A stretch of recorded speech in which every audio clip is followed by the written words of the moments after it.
King of the Road. Happy holidays and Happy New Year. It's the King of the Road show. I'm Jim King. During this episode, we'll air some new installments of King of the Road's best clips, but first we'll look in the rear view at rising country star Justin Moore's recent concert at the Dixie Dance Hall in downtown Beaumont. Oh, and speaking of the crown jewel of Crockett Street, the Dixie Dance Hall welcomes the legendary Bellamy Brothers on Thursday, January 7th, 2010. For more information or to order tickets online, visit BeaumontEntertainment.com. Now for the first segment.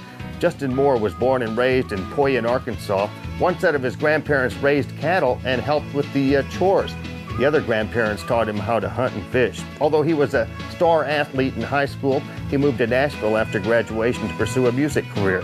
Justin teamed up with songwriter-producer Jeremy Stover to record some demos of original songs, which eventually made their way to Alan Jackson's producer, Keith Stegall. In 2008, Moore got on the country charts with his single, Back That Thing Up. He followed that up with Small Town USA, his first #1 hit.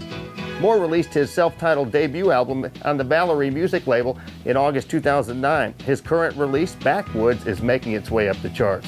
Ride shotgun with me to the Dixie Dance Hall on Crockett Street in downtown Beaumont to check out Justin Moore.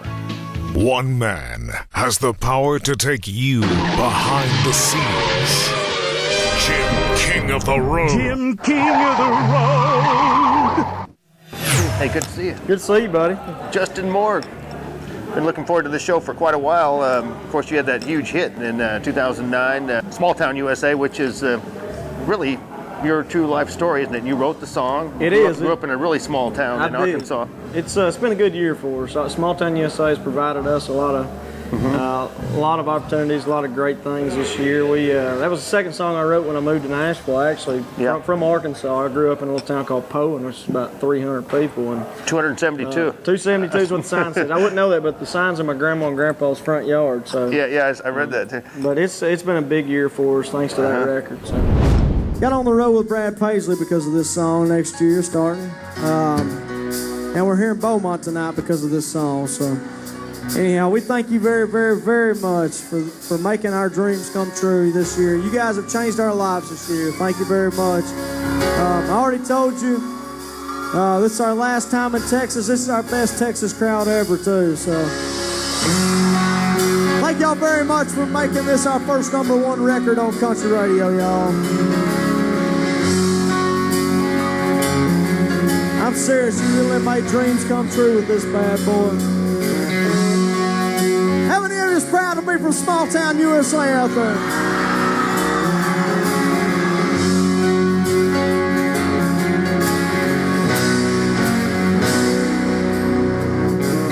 A lot of people called it prison when I was growing up. But these are all my roots and this is what I love. 'Cause everybody knows me and I know them, and I believe that's the way that we're supposed to live. Oh, dream on, sing your day. Sing it, y'all!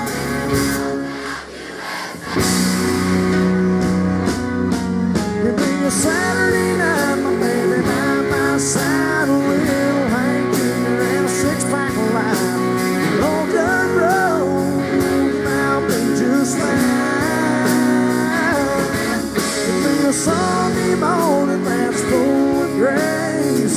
Simple life and I'll be okay in this small town. Get your feet wet in 2008, though, with Back That Thing Up.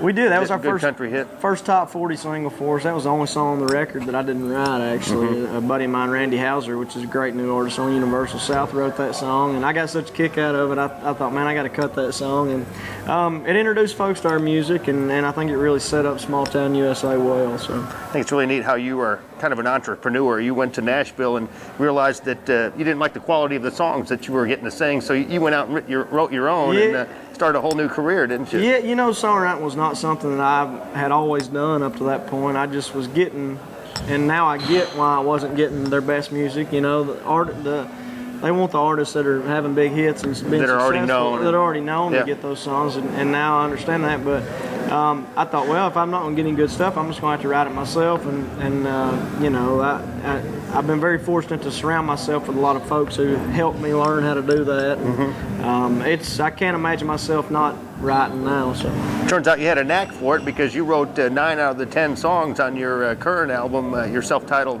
release. I did. I'm very fortunate to be at a record label, the Valerie Music Company, that trust me and my instincts with my writing and the songs that I've picked for the album. And I'm very thankful that they believe in me the way they do, and that's one of the reasons that, the main reason why I was lucky enough to have that many cuts on the first record. So. And before you decided to have a music career and get serious about it, you had an athletic career too. You were quite a baseball player, I understand, in your hometown.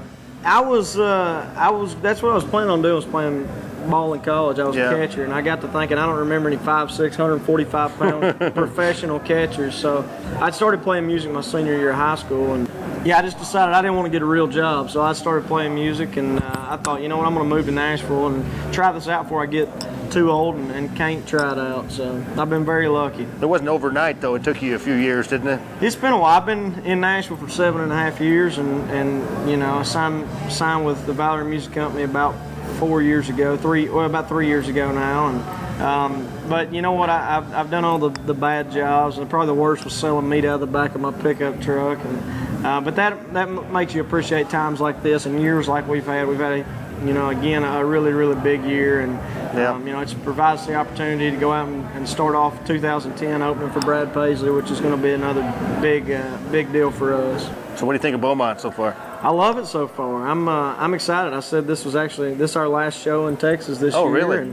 And we're looking forward to it. We've had a blast playing down here all year. We haven't played here a whole lot, but we've been down here with some folks, and it's always good, man. And it's close to Arkansas where I grew up. So plus Beaumont's had its fair share of country stars. George Jones, Tracy Byrd, Clay Walker. They've done all right here. Oh, they've done okay. Yeah, they had a good run. Yeah. Still having it. So, it's good to be here, man. We're excited. All right, the new single's called Backwoods. The album is self-titled, Justin Moore.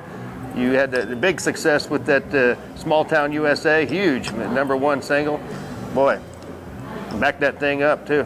Yeah, it's been a great year for us, and we couldn't have done it without everybody in this industry pulling for me the way they have, and the fans showing up at shows and calling and requesting songs and going out and buying the album, and we're very, very thankful to be where we are at the end of 2009. So. Well, keep it on a roll, buddy. Thank you, buddy. Always good to talk to you. Nice to talk to you. Justin Moore, the man. That's so cool. Around here, y'all break y'all's backs just to earn a buck. Never get ahead, but we have enough. I watch people leave and then they run right back. I never wanted any more of that. Now I'm proud to say that I love this place. Good old small town USA. Son of a bitch, give me a Saturday night, my baby by my side. David Allen Cole and a 6-pack of line. Old gun road, and I'll be just fine. Give me a Sunday morning that's full of grace. Simple life and I'll be okay. Small town USA, play that thing in Texas one time, Rod.